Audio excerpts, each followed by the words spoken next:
Warahmatullahi wabarakatuh. Waalaikumsalam warahmatullahi wabarakatuh. Bagaimana kabarnya anakku?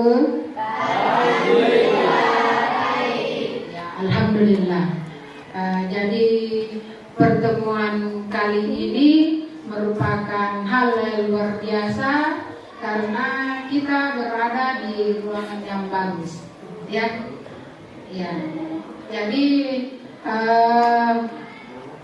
untuk pertama kalinya, jadi ada yang tidak hadir?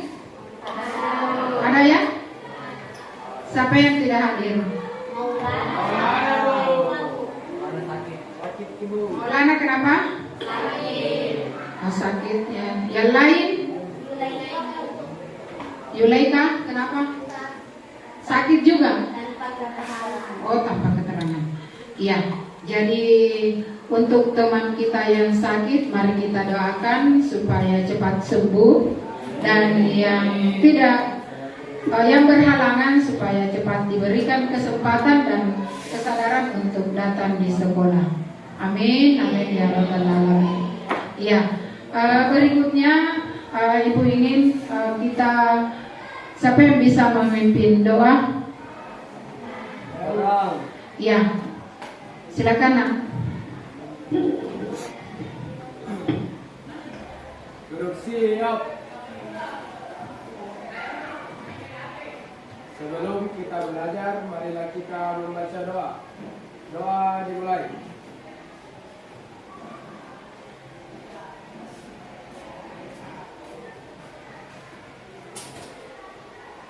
Doa selesai.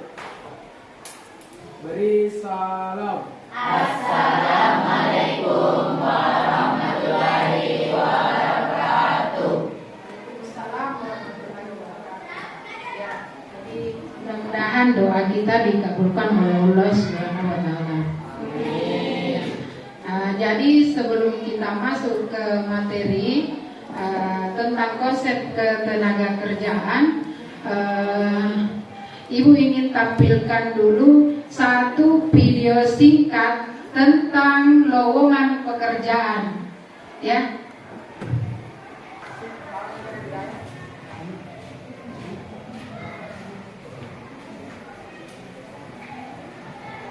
When you see this green arrow over here, you buy.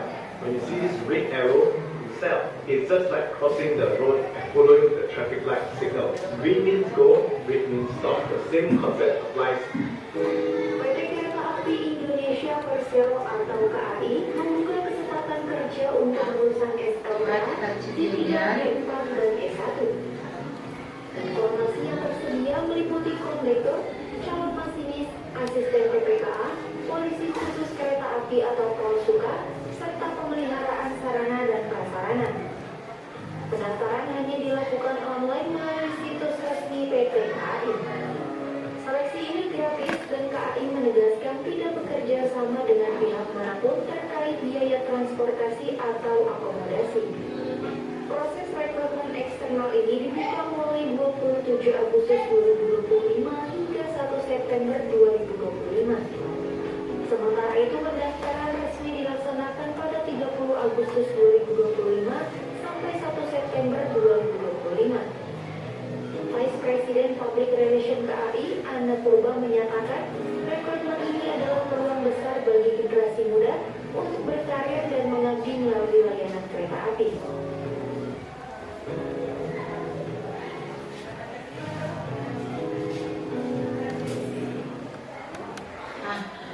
Ini ya, jadi satu contoh lowongan kerja yang bisa kita lihat melalui situs resminya, ya. Nah, sekarang sehubungan dengan ketenaga kerjaan, Ibu mau tanya dulu, kira-kira kalau kita lepas dari sini, apa cita-cita kalian? Ada satu orang yang mau menjawab. Cita-citanya kalau sudah lulus dari sini. Ada yang mau menjawab? Gimana? Siapa yang mau menjawab? Nah.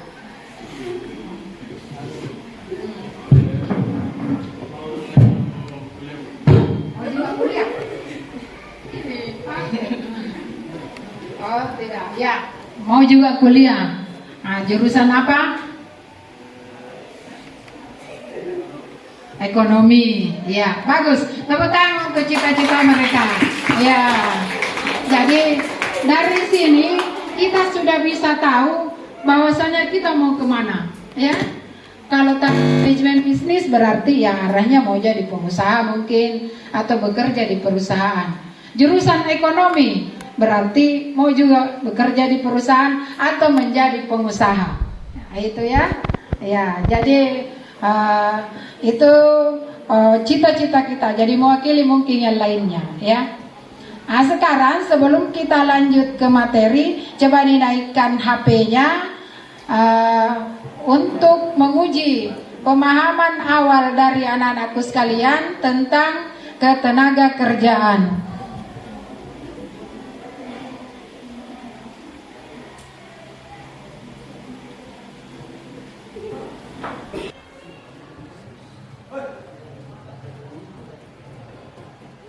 Langsung puisi join. Ya, kodenya 202843.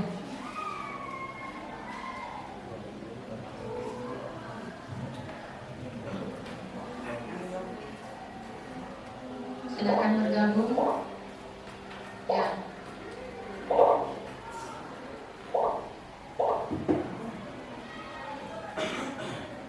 Bergabung saja dengan teman-teman. Ya. Sudah bisa ya?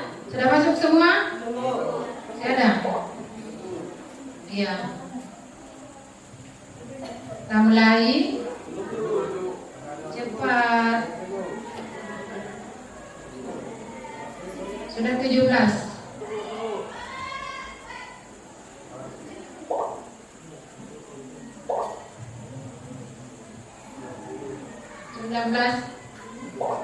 Ya.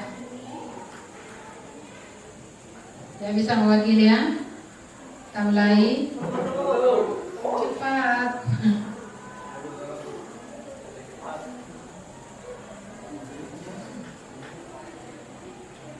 Sudah? Sudah masuk? Ya. Sudah ada 22. Ya, kita mulai ya, karena kita dikejar waktu, nanti habis waktunya, ya.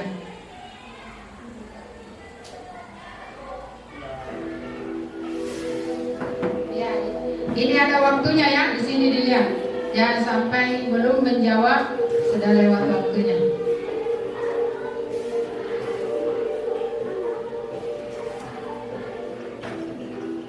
Yang dimaksud dengan angkatan kerja.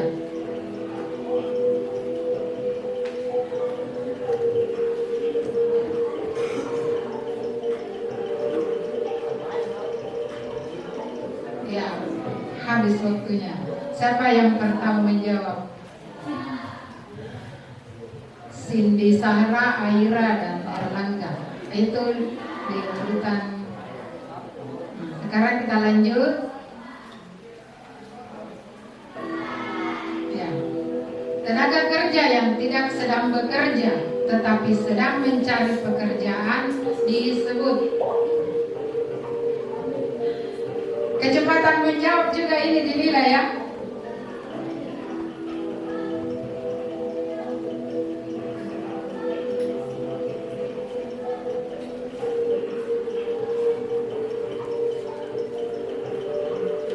Habis waktunya. Baru 17 orang yang menjawab.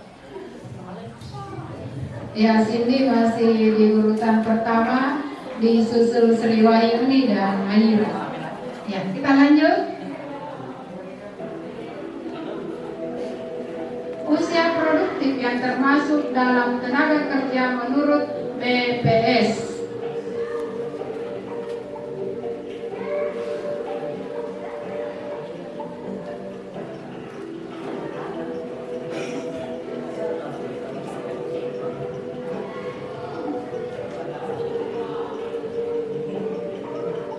Sudah? Baru 17 orang yang menjawab. Sudah habis waktunya baru 19 orang. Cindy dikalahkan oleh Aira. Erlangga ini nah ini. Nah, berikutnya.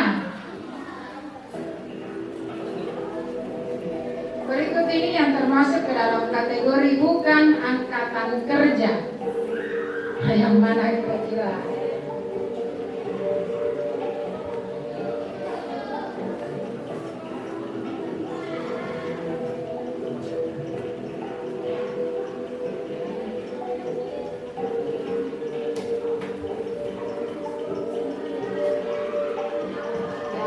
Habis waktunya.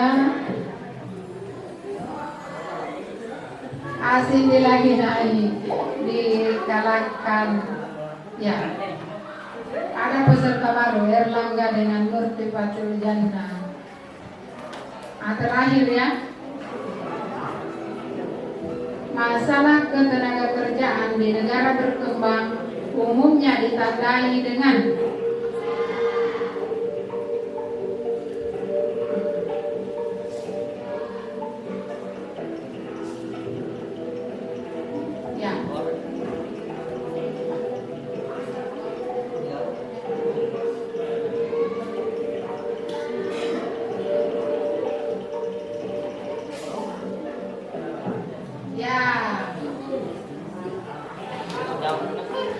Cindy, kita lihat.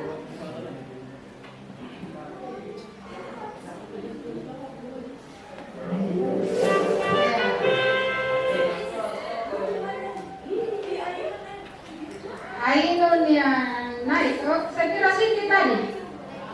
Ainun, urutan kedua Aira dan urutan ketiga siapa tadi? Iya. Nah, ini hanyalah pemahaman awal kita tentang ketenaga kerjaan. Mudah-mudahan sebentar setelah masuk materi lebih jelas lagi, ya. Nah, kita masuk ke materi, kita tinggalkan kuisis, simpan kembali HP-nya.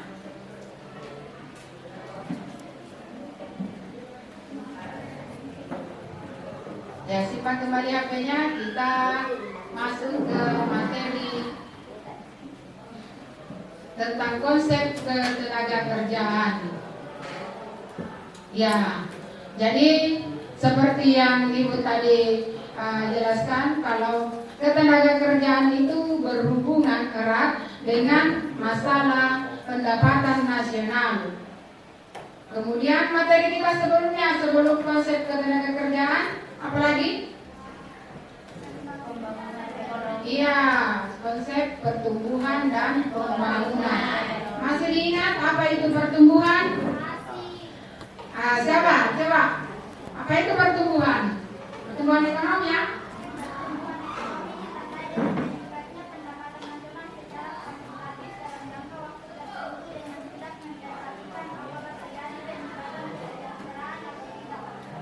Ya, betul ya.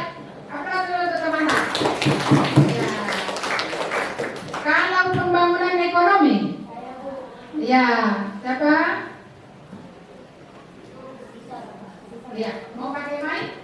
Ya, silakan. Apa itu pembangunan ekonomi, nak? Pembangunan ekonomi adalah proses peningkatan kesejahteraan masyarakat melalui pertumbuhan ekonomi, peningkatan pendapatan dan perbaikan kualitas hidup. Ya, jadi intinya antara pertumbuhan dan pembangunan harus bertumbuh, yang paling penting adalah dari sisi pembangunan. Pembangunan itu dari kualitasnya dan pertumbuhan adalah dari segi kuantitas. Itu ya. Jadi kalau kita tidak bekerja, tidak ada pembangunan, tidak ada pertumbuhan. Itu hubungannya ya. Nah, sekarang kita lanjut. Tujuan pembelajaran kita hari ini yaitu peserta didik mampu menjelaskan pengertian ketenaga kerjaan, tenaga kerja, angkatan kerja, dan bukan angkatan kerja, serta mengidentifikasi karakteristik dan perbedaan antara keduanya dengan tepat melalui analisis data statistik ketenaga kerjaan sederhana dan diskusi kelompok. Jadi sebentar kita berkelompok. Bagaimana kelompoknya? Yang lalu atau dibuat baru? Yang lalu. Nah, berarti kita pakai ini ya, kelompok 1, 2, 3, dan 4. Iya. Nah, kita lihat selanjutnya.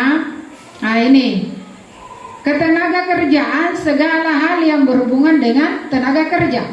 Betul ya? Iya, betul. Kemudian tenaga kerja penduduk usia kerja 15 sampai 64 yang mampu bekerja atau masih produktif, ya, masih produktif.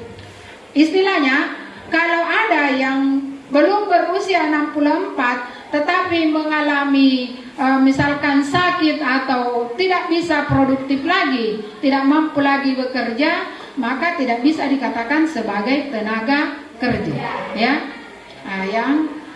Makanya pensiun itu di usia 60 tahun kalau guru, pegawai negeri, kalau dosen 65 sampai 70. Itu kalau dosen. Makanya kalau kuliah kemudian ada dosen tak yang sudah tua yang bilang itu tuanya. Nah, karena memang umur dosen itu sampai 65 sampai 70 tahun. Masih bisa mengajar, belum pensiun. Nah, kalau guru tadi sini 60 tahun sudah pensiun. Jadi tidak ada yang tua-tua amat pensiun. Iya. Nah, dibandingkan dengan dosen karena sampai 70 tahun. Kemudian yang masuk unsur tenaga kerja, usianya, nah seperti yang dijelaskan tadi. Kemudian kemampuannya, ada 2 kemampuan ya, fisik dan ya otaknya. Jadi walaupun sehat fisiknya, kalau otaknya lagi yang sakit, nah itu juga, atau mentalnya yang sakit, maka tidak bisa juga dikatakan sebagai tenaga kerja. Kemudian produktivitas, mampu beraktivitas. Nah, lanjut. Nah, kemudian yang jenis-jenis tenaga kerja, ada tenaga kerja terdidik, ya, tenaga kerja terlatih, kemudian tenaga kerja tidak terdidik dan tidak terlatih. Ambil dua-dua, ya. Nah, kalau yang terdidik bagaimana? Iya, memiliki pendidikan tinggi dari tingkat SMA. Jadi sekarang tidak ada penerimaan atau lowongan kerja tamatan SMP. Tidak ada ya? Iya. Makanya tamat ke SMA, kalau ada yang mau langsung bekerja, kemudian karena tidak sanggup orang tua untuk melanjutkan pendidikan, bisa juga langsung bekerja karena ada lowongan pekerjaan tamatan SMA. Seperti tadi ya yang ditampilkan, ada tamatan SMA. Nah, itu mungkin masuk di lowongan di, ada juga tadi yang security-nya ya. Nah, karena susah kalau administrasinya. Nah, kemudian berpendidikan tinggi sesuai dengan profesinya. Guru itu profesional di situ, dokter, kemudian teknisi. Nah, itu semuanya berpendidikan.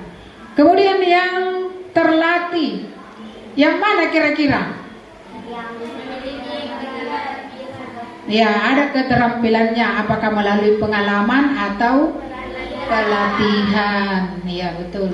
Artinya bukan pendidikan formal ya, itu yang dimaksud. Nah, kemudian ada tenaga kerja tidak terdidik, tidak terlatih lagi. Nah, yang mana ini? Iya, jadi mereka cuma mengandalkan fisik, ya. Iya, buruh, kuliah bangunan, ya. Dan segalanya yang hanya butuh fisiknya. Jadi kalau sudah diberitahu oleh ketuanya atau pimpinannya, silakan angkat ini, maka mereka akan angkat, mereka akan kerjakan, ya. Itu maksudnya. Kemudian ini angkatan kerja dan bukan angkatan kerja. Yang mana yang angkatan kerja? Penduduk usia kerja yang bekerja atau sedang mencari pekerjaan. Kalau kita siswa, masuk angkatan kerja tidak? Masuk atau tidak? Siapa yang bilang masuk? Jangan ragu-ragu. Jadi nanti kita bandingkan apa alasannya. Siswa masuk angkatan kerja? Belum ya. Karena siswa tidak bisa menjadi siswa dan mencari lagi pekerjaan. Karena waktunya dihabiskan untuk belajar ya. Jadi siswa mahasiswa yang memang sepenuh waktunya dipakai untuk belajar, maka belum termasuk sebagai angkatan kerja ya, karena memang tidak berniat untuk mencari pekerjaan. Kemudian bekerja dan pengangguran, nah, termasuk juga angkatan kerja. Dia sudah bekerja, nah, tapi pengangguran juga ya. Jadi ada yang sudah bekerja tapi berniat keluar dari pekerjaannya dan mencari pekerjaan baru, nah, termasuk itu. Nah, kemudian yang bukan angkatan kerja, ini ada tadi di soal. Apa yang diambil? Iya, ibu rumah tangga. Betul itu jawabannya, kalau ibu rumah tangga. Jadi ibu rumah tangga bukan angkatan kerja. Lanjut. Nah, ini pengangguran. Jadi masalah ketenaga kerjaan. Apakah pengangguran? Pengangguran itu ada 4 jenis. Friksional, struktural, musiman, dan siklis. Nah, kita bisa lihat nanti di materi tak. Kemudian rendahnya kualitas SDM. Apalagi itu SDM? Sumber daya manusia. Jadi mau mencari pekerjaan tapi cuma lulusan SMA, tidak terlalu banyak bekal. Pendidikan kita banyak saingannya ya. Sarjana, tetapi bukan di situ lowongannya. Misalkan kita lulus di manajemen bisnis, tapi yang terbuka misalkan lowongan untuk ASN guru, nah, tidak cocok di situ. Atau ada terbuka misalkan lowongan di perusahaan tapi kita dari pendidikan. Jadi makanya lihat-lihat lowongan dulu sebelum kuliah ya, di mana yang paling banyak terbuka kesempatan kerja itu ya, harus. Jadi pada saat kita SMA ini, ada cita-cita tak mau lanjut kemana, mau langsung kerja atau kuliah. Kalau kuliah mau jurusan apa, supaya kalau kita selesai bisa tahu, saya akan bekerja di sini karena saya punya kemampuan ini. Ini tampilkan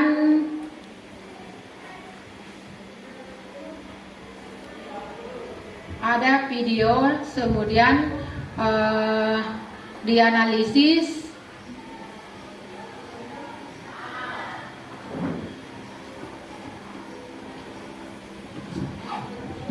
Didiskusikannya.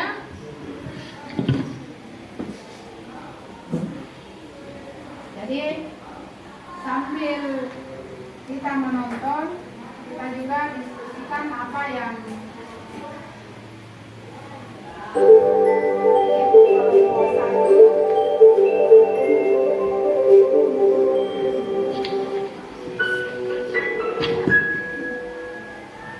Selamat datang di Desa Maju Sejahtera, sebuah desa yang sedang berkembang pesat berkat kemajuan teknologi dan pertanian.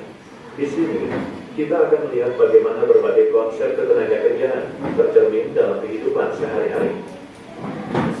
Kita mulai dengan Budi, seorang petani padi.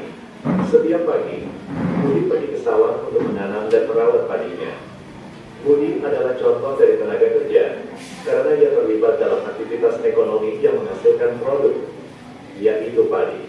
Pekerjaan Budi berkontribusi langsung pada perekonomian desa. Jadi perhatikannya. Di sebelah rumah Budi, kita bertemu Ani, seorang lulusan baru. Ani belum bekerja, tapi dia aktif mencari pekerjaan, mengikuti wawancara, dan melamar posisi yang tersedia. Meskipun Ani belum bekerja, ia termasuk dalam angkatan kerja. Angkatan kerja adalah mereka yang siap dan bersedia bekerja, serta sedang aktif mencari pekerjaan.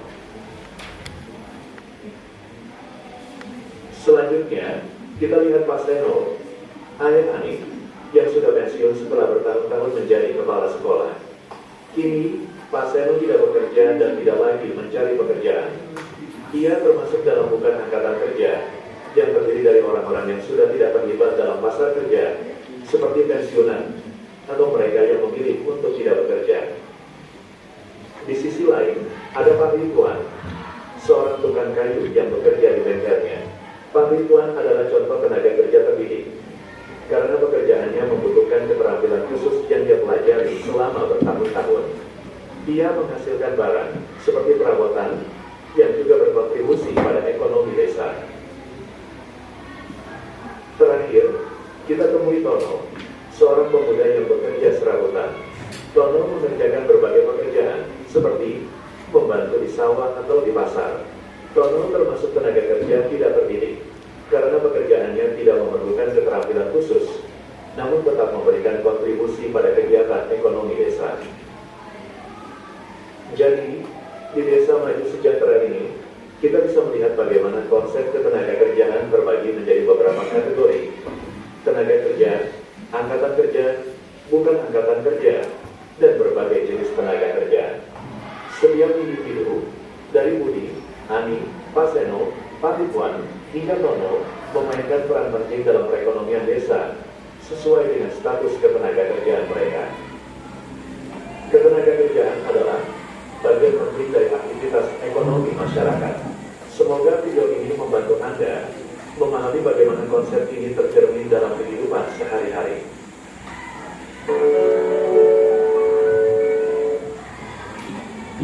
Ya, jadi ya, silakan. Sebutkan dan jelaskan 3 jenis tenaga kerja berdasarkan tingkat pendidikan dan keterampilan. Yang pertama itu tenaga kerja terdidik, memiliki pendidikan tinggi atau ilmu pengetahuan khusus. Contohnya dokter, guru, dan insinyur. 2. Tenaga kerja terlatih, memiliki keterampilan dari pengalaman atau pelatihan. Contohnya supir dan montir. 3. Tenaga kerja tidak terdidik atau tidak terlatih, hanya mengendalikan tenaga fisik dan otak. Contohnya buruh dan kuli. Apa yang dimaksud dengan pengangguran struktural? Berikan contohnya. Pengangguran struktural adalah pengangguran yang terjadi karena adanya perubahan struktur ekonomi, teknologi atau kebijakan, sehingga keterampilan pekerja tidak sesuai lagi dengan kebutuhan lapangan kerja. Contohnya, pekerja pabrik yang kehilangan pekerjaan karena pabriknya diganti menjadi mesin otomatis. 3 dampak negatif pengangguran terhadap perekonomian suatu negara, yaitu 1. Pendapatan masyarakat menurun sampai daya beli rendah. 2. Pertumbuhan ekonomi negara terhambat. 3. Meningkatnya kemiskinan dan masalah sosial. Menurut pendapat kelompok kami, Kelompok 1 dulu. Bagaimana peran Pak?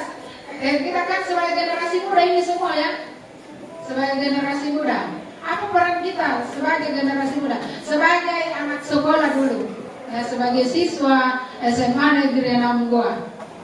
Bagaimana? Mau dijawab?